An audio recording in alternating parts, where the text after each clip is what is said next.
신앙이든 비신앙이든 간에 축복이라는 것은 우리 인간이 가장 좋아하는 것 중에 하나입니다. 그래서 이 세상 사람 치고 축복을 싫어하는 사람은 단 한 사람도 없습니다. 그런데 그 축복이 우리에게 그냥 굴러 들어온다면 좋을 텐데 그 축복을 우리가 받아들이기가 그렇게 쉽지가 않다라는 이야기입니다.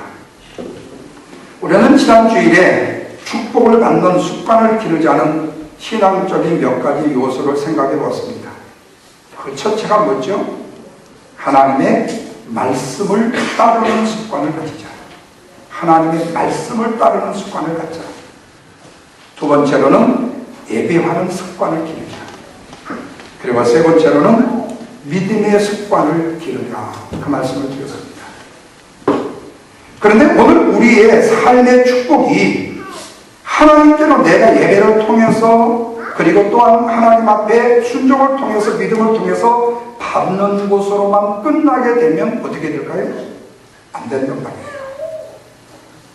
야, 아버지가 복 받아야 돼. 너는 복을 받든 말든. 그런 부모가 어디 있습니까? 내가 받은 복을 사랑하는 내 자녀와 후손들에게 뭐 하고 싶은 거예요? 나누어 주고 싶어야 된다는 겁니다. 마치 흐르지 않는 물이 고여 있으면 뭐가 되는 거죠? 썩어서 이끼가 끼어버리고 맙니다. 주지 아니하는 물은 못 쓰는 저주가 되어버리고 맙니다.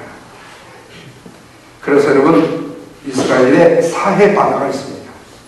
이 사해 바다는 요단강을 통해서 물을 받아들입니다.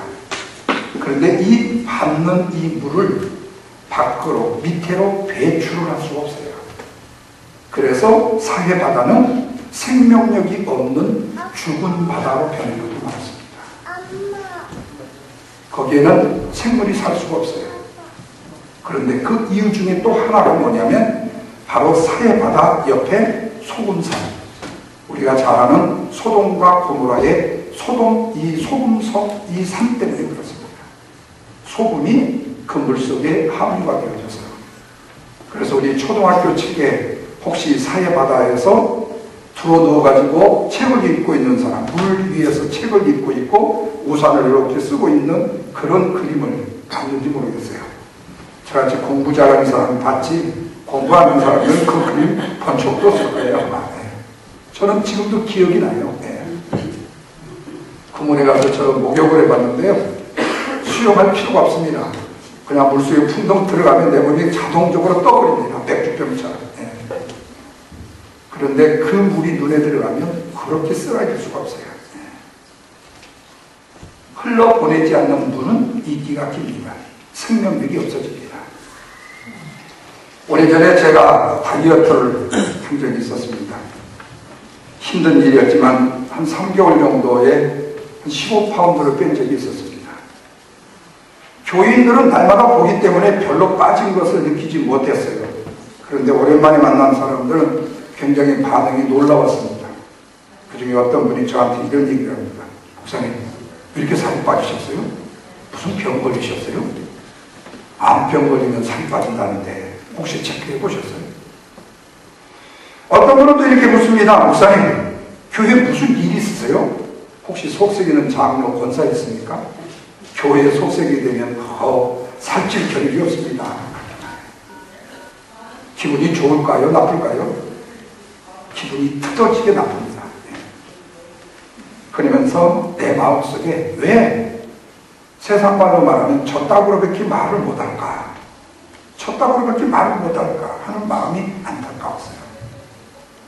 근데 한 분 목사님이 크게 웃으시면서 하신 말이 있습니다. 목사님, 아유 정말 늘씬해졌네요. 목사님 본래도 미남이신데 살을 쭉 빼고 나니까 영화배우처럼 정말로 멋지십니다. 기분이 좋을까요? 나쁠까요?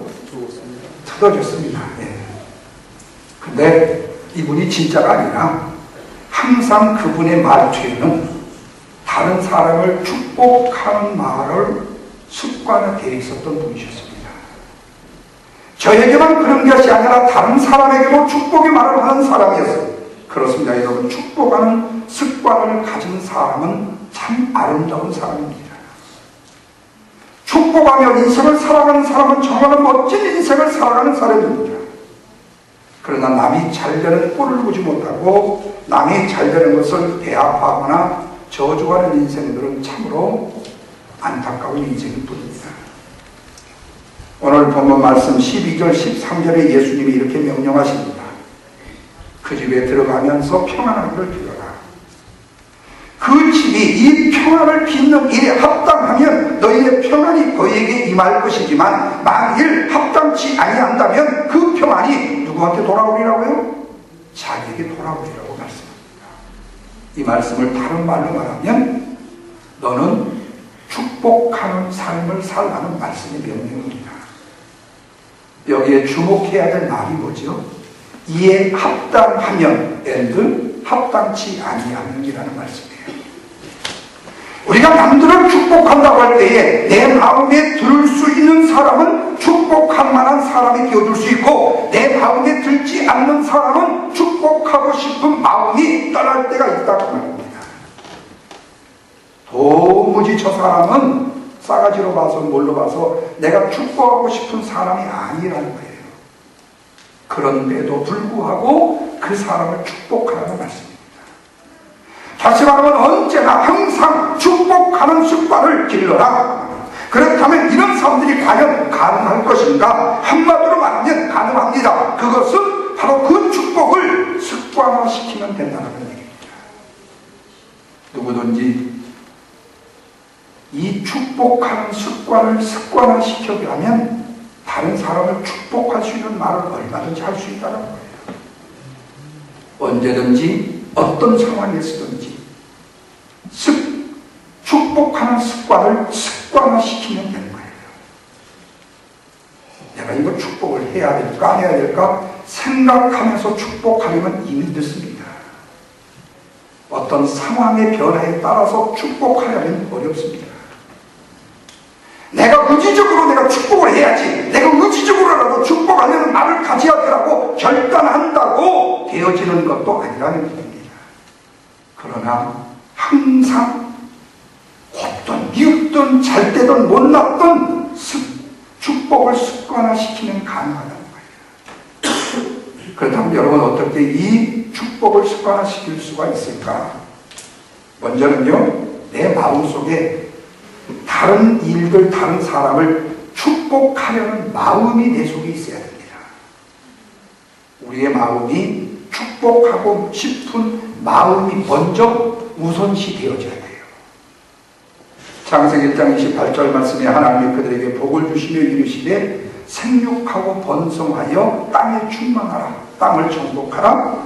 바다의 고기와 공중의 새와 모든 생물을 다 다스리라고 아담에게 복을 명령하셨습니다.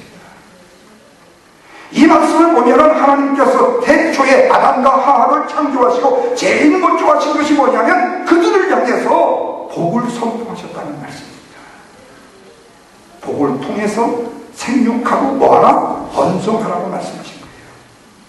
이 말씀은 바로 하나님께서 오늘 우리 인간에게 기본적으로 복을 주시고 싶어하는 마음이 간절한 마음을 갖고 계신다는 얘기입니다. 그러므로 우리가 하나님의 형상으로 지음을 받은 인간이라면 이런 하나님의 마음을 본받는 그리스도인 되어줄 수 있기를 주님의 이름으로 축원합니다. 뿐만 아니라 우리가 믿는 예수 그리스도를 통해서 거듭이 났다면 오늘 우리의 마음속에 이 축복의 습관이 회복되어야 되는 것입니다. 하나님, 이것이 우리 주님의 말씀에 순종하는 삶이요, 우리가 축복을 받아 하나님 앞에 복을 받는 삶을 살 수 있기 때문에 그렇습니다. 여러분, 우리 예수님께서도 마태복음 5장의 산상수훈에서 가장 많이 말씀하신 내용이 있습니다. 심령이 가난한 자는 복이 있나니, 복이 있나니, 복이 있나니라는 복이라는 말씀을 해요. 이 말씀은 무엇을 의미하지요? 우리 예수님께서도 사랑하는 내 제자들이 복받기를 원하는 마음이 아버지 하나님처럼 그 마음속에 간절했다는 겁니다. 그래서 마태복음 5장 1절에서 12절까지 무려 9번이나 복이 있나니라는 말씀을 반복하고 있습니다. 우리 예수님께서도 사랑하는 제자들에게 너희들이 복을 받는 하나님의 백성, 나의 제자가 되기를 우리 예수님이 간절히 원하셨다는 말씀입니다. 우리가 주님의 제자로서 이런 주님의 마음을 본받는 제자가 되어줄 수 있기를 주님의 이름으로 축원합니다. 그래서 우리는 다른 사람이 복받기를 간절히 바라는 마음을 가지고 있어야 됩니다. 히브리서 11장 20절 이하에 이런 말씀이 있습니다. 믿음으로 이삭은 장차 있을 일에 대하여 야곱과 에서에게 축복을 하였으며 믿음으로 야곱은 죽을 때에 요셉의 각 아들들에게 축복했다라는 말씀입니다. 이삭과 야곱이 행한 일 가운데 가장 중요한 일을 히브리 기자는 뭘로 뽑았냐면 자녀를 축복하는 일로 꼽았습니다. 그런데 여러분, 이삭의 일생을 보면요, 복되고 귀한 일이 얼마나 많은지 몰라요. 이삭은 대표적으로 아버지를 따라서 모리아산에 번제의 제물로 갔던 적이 있습니다. 여호와의 이르신 하나님께서 양을 준비하여 살아난 사건이 바로 이 이삭에게 있었던 일입니다. 그래도 이 이삭은 자기의 자녀인 에서와 야곱을 믿음으로 축복하는 삶을 평생을 살았다는 거예요. 그런데 여러분, 이런 아버지의 그런 아름다운 유전을 본받은 그의 아들 야곱도 그의 일생을 보면은 그야말로 파란만장한 인생이었지만 놀랍고 힘든 일도 엄청나게 고통스러운 일도 너무나도 많았지만 히브리서의 저자는 이 야곱이 한 일 가운데 가장 중요한 일을 믿음으로 내 살아가는 자식들을 축복한 일이라고 꼽고 있다는 거예요. 그렇습니다, 여러분. 우리가 믿음의 눈으로 볼 때에는 하나님의 백성들의 한 일 가운데 가장 중요한 일을 뭘로 꼽을 수 있느냐? 축복하는 일로 꼽을 수 있어야 된다. 우리 시골에서 부모님들이 우리를 기를 때요, 참 큰 부작이에요. 무식이 용감하다고요. 말을 안 들으면요, 부모님들이 자식들한테 뭐라 하더라고요. 저 육시를 얼른이라고 해요. 육시를 얼른. 쥐어 틀어서 죽일 놈이라고 해요. 그리고는요, 또 어떤 사람은 그래요. 사지로 찢어 죽일 놈이라고 해요. 사지로 찢어.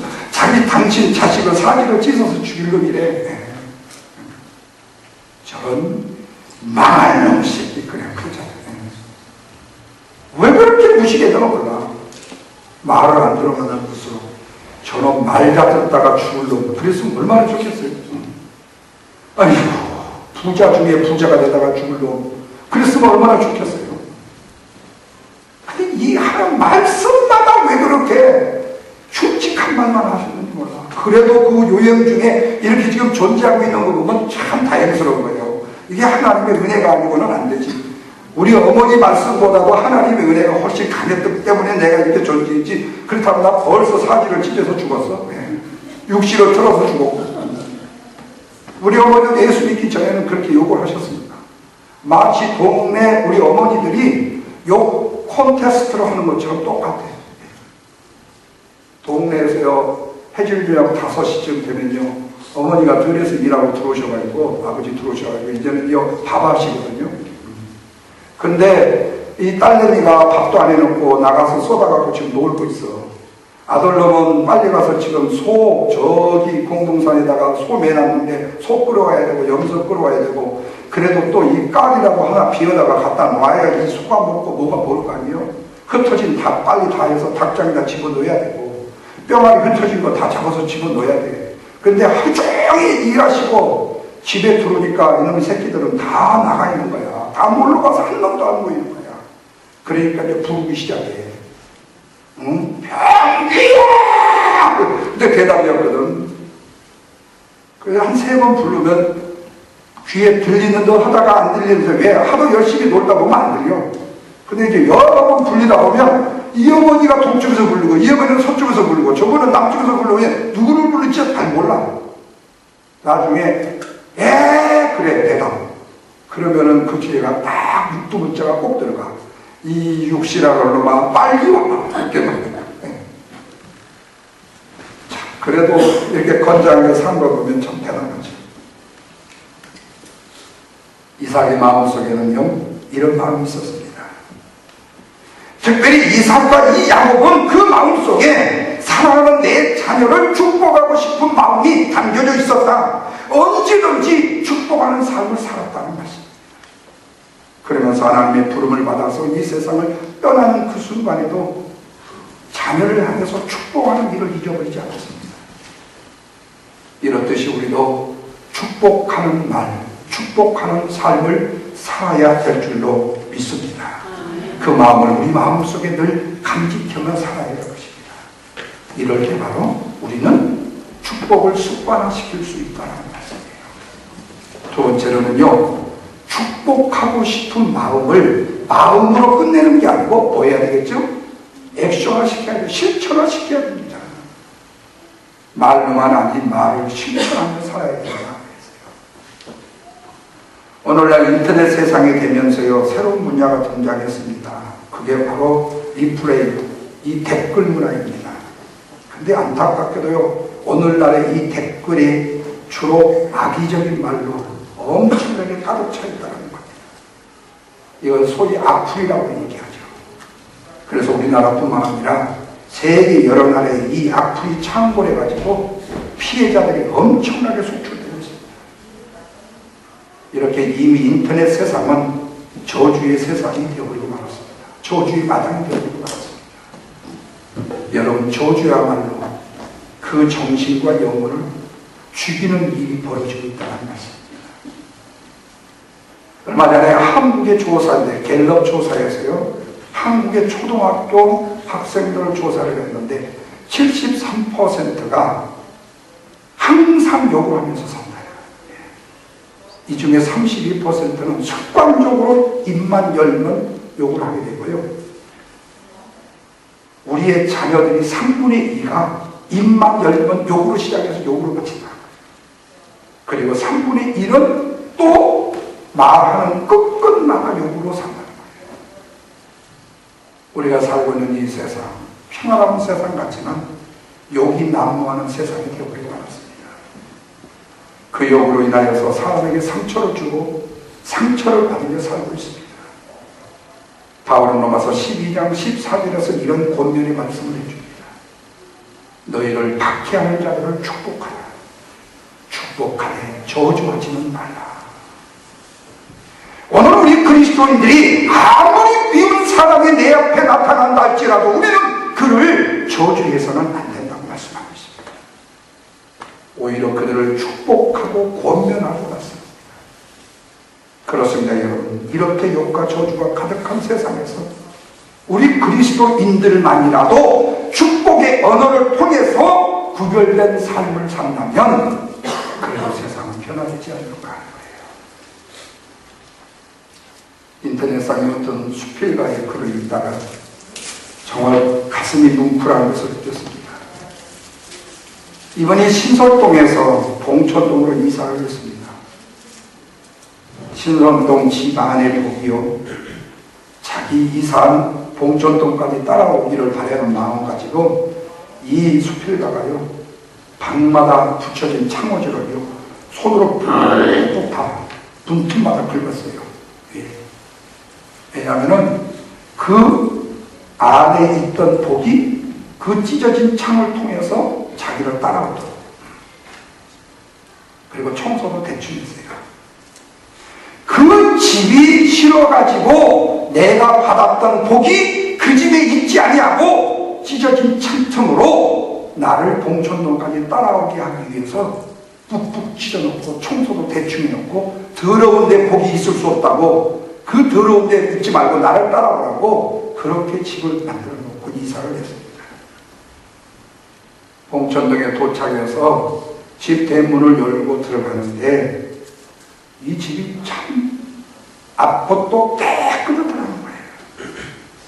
그런데 그 집 문 앞에, 눈앞에 보이는 그 한 중앙에 조그마한 페이퍼 흰 종이가 한 장 붙어 있더라고요. 그래서 가서 보니까 그 글에 이렇게 적혀 있는 거예요. 이사하느라고 수고 많으셨습니다. 이 집에 오셔서 행복하게 사십시오. 그리고는 그 밑에 이런 글이 또 보였습니다. 이사를 오셔서 불을 피우시려면 힘들까 봐서 방마다 연탄불을 피워놓았습니다.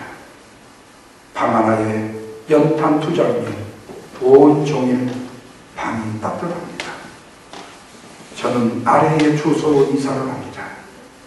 혹시 필요한 것이 있으시면 연락을 해 주십시오.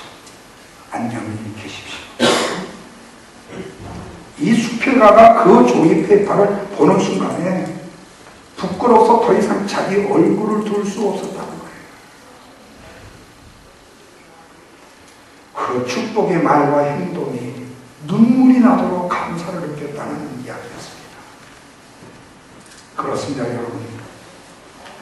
우리가 축복의 말로 이 세상을 바꾸는 것은 바로 오늘 우리의 마음속에 가졌던 축복을 습관화시키되 바로 그 축복을 뭐 하는 거죠? 행동화시키는 데입니다. 내 마음속에 축복을 실천하려는 의지가 있다면 욕과 저주로 변해버린 세상을 천국으로 만들 수 있다는 말씀입니다. 성경에 보면 할 수 있는, 그리스도인들이 할 수 있는 축복의 말을 크게 3가지로 요약할 수가 있습니다. 그 중에 하나가 하나님께서 당신을 땡땡땡 하는 형식입니다. 하나님께서 당신을 사랑하십니다. 하나님께서 당신을 향하여 놀라운 계획을 갖고 계십니다. 하나님께서 지금 당신이 어렵고 힘든 중에도 함께하고 계십니다. 두 번째는 당신은 땡땡땡 뭔가가 될 것입니다. 당신은 잘 될 것입니다. 당신은 번성하게 될 것입니다. 당신은 기도하는 대로 응답을 받을 것입니다. 당신은 큰 사람이 되어질 것입니다. 미래 소망적인 의미를 담고 있는 긍정적인 언어를 성경에서 사용하고 있다는 것입니다. 세 번째는 당신이 이렇게 되기를 바랍니다. 당신은 형통케 되기를 바랍니다. 당신이 꿈꾸는 그 꿈대로 이루어지기를 바랍니다. 이런 축복의 언어를 입에 달고 살아야 된다. 그리고 사랑하는 내 자녀에게 매일매일 이런 축복의 언어를 사용하자. 사랑하는 내 가족들에게, 내 친구들에게, 내 이웃들에게 이런 언어를 사용해야 된다. 성도들과 가까운 이웃들에게도 이런 축복의 은혜를 사용해야 된다. 그리하면 오늘 우리의 주위의 세상의 전국으로 받게 되고 바로 그 빌었던 나의 축복의 습관이 그들이 받지 못할 때 누구한테 돌아온다고요? 나한테 돌아오는 줄로 믿으시면 큰 소리로 아멘 하시길 바랍니다. 마지막으로는요, 늘 축복을 하는 기도를 드리자. 축복하는 기도가 우리를 축복의 사람으로 만들어줍니다. 자, 이 부분은 성경을 한번 찾아보십시다. 구약성경 민수기 6장 22절 말씀입니다. 민수기 6장 22절 성경 가지신 분들 같이 한번 찾아보세요.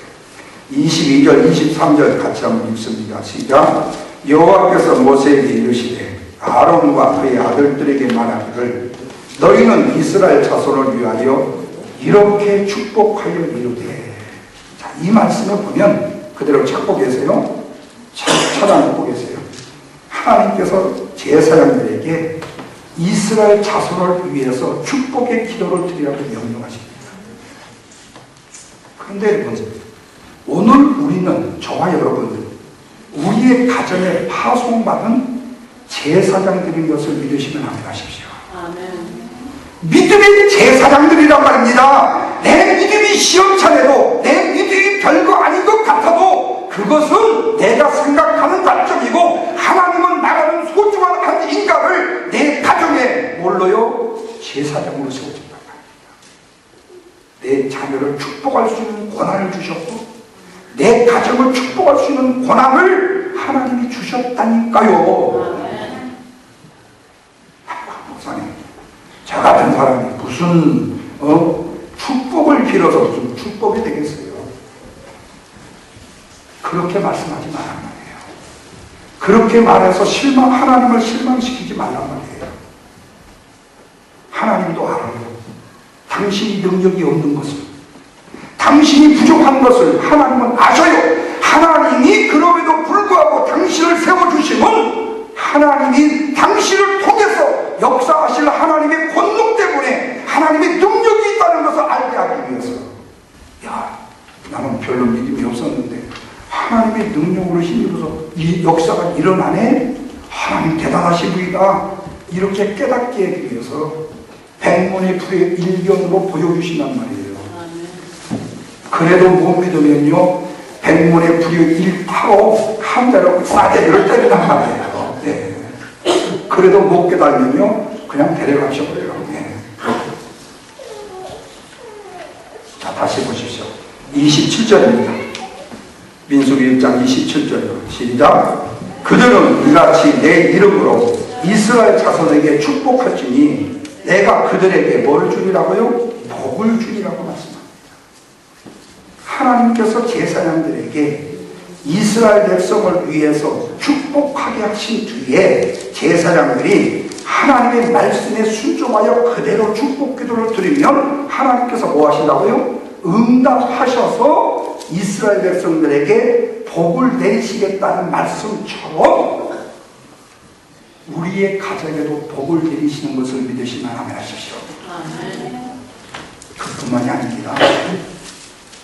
오늘 우리 그리스도인들이 이 세상을 향해서 제사장의 사명을 받고 파송된 자들이라는 사실을 잊지 마시기 바랍니다. 그래서 우리는 이 말씀을 내 마음속에 새기고 이 세상의 한 복판에서 이 세상 사람들을 위해서 중보로 축복의 기도를 드리는 삶을 살아야 된다는 말씀이에요. 아멘. 기도하는 것을 잊어버리지 말라는 겁니다. 기도하는 일을 쉬지 말라는 겁니다. 기도하는 일을 절대로 망각하고 너무 경홀히 여기지 말라는 얘기입니다. 참되는 사랑하는 내 자식을 위해서, 사랑하는 내 가족을 위해서 잠시 동안이라도 기도하라는 말이에요. 기도해 주라는 말입니다. 기도는 능력이 있고 역사가 있기 때문에 그래요. 그 내용을 한번 보십시오. 6장 24절부터 24절부터 다 같이 한번 있습니다. 시작. 여호와는 내게 복을 주시고 너를 지키시기를 원하시며 여호와는 그의 얼굴을 내게 비추사 은혜 베푸시기를 원하시며 26절 마지막으로 시작. 여호와는 그의 얼굴을 내게로 향하여 드사 평강 주시기를 원하노라 할지니라 하라. 여기 세 가지입니다. 하나는 뭐죠? 하나님께서 눈동자처럼 지켜주시기를 바란다는 거예요. 여러분, 경찰관만 지켜줘도 고마운데 하나님이 눈동자처럼 지키신다니까. 네. 둘째는 값없이 은혜를 우리에게 베풀어 주시기를 원하신다는 얘기예요. 셋째는 아무리 어렵고 힘든 환경 속에서도 우리의 마음속에 평강 주시기를 원하신다는 말씀이에요. 여러분, 이거면 되는 거 아니에요? 여기다가 더 이상 뭐가 더 필요합니까? 이기면 만사오케이예요. 이기면 여기다가 살만 붙이면 모든 것은 다 오케이입니다. 이 세 가지 내용으로 사랑하는 내 가족과 이웃과 성도를 위해서 축복 기도를 드려야 된다. 아멘? 아멘. 사랑하는 여러분, 우리의 축복 기도가 사람을 살리는 능력이 있는 것을 믿으시면 아멘 하십시오. 아멘. 우리의 축복의 기도가 다른 사람들에게 하나님의 복을 임하게 하는 능력이라는 사실도 믿으시기 바랍니다. 아멘. 다시 오늘 본문으로 돌아가시죠. 마태복음 10장 12절로 13절 다 같이 한번 읽습니다. 시작. 또 그 집에 들어가면서 뭐를 빌라? 평안하기를 빌라. 그 집이 이에 뭐하면 합당하면 너희의 빈 평안이 거기에 임할 것이고 만일 합당치 아니하면 그 평안이 너희에게 뭐라고요? 돌아오게 될 것이다. 사랑하는 성도 여러분, 우리 예수님께서는 축복의 삶을 살라고 우리에게 명령하고 계십니다. 그것도 축복하는 습관을 가지고 살라고 명령하십니다. 무엇 때문이죠? 우리를 축복의 통로로 삼으시려고 하시는 것입니다. 그리고 우리에게 하늘 위로부터의 값없는 축복을 베풀어 주시기를 원하시기 때문에 그렇습니다. 그러기에 여러분, 저와 여러분은 축복하는 인생을 살아야 된다. 아멘. 이 인생 사시기를 주님의 이름으로 축원합니다.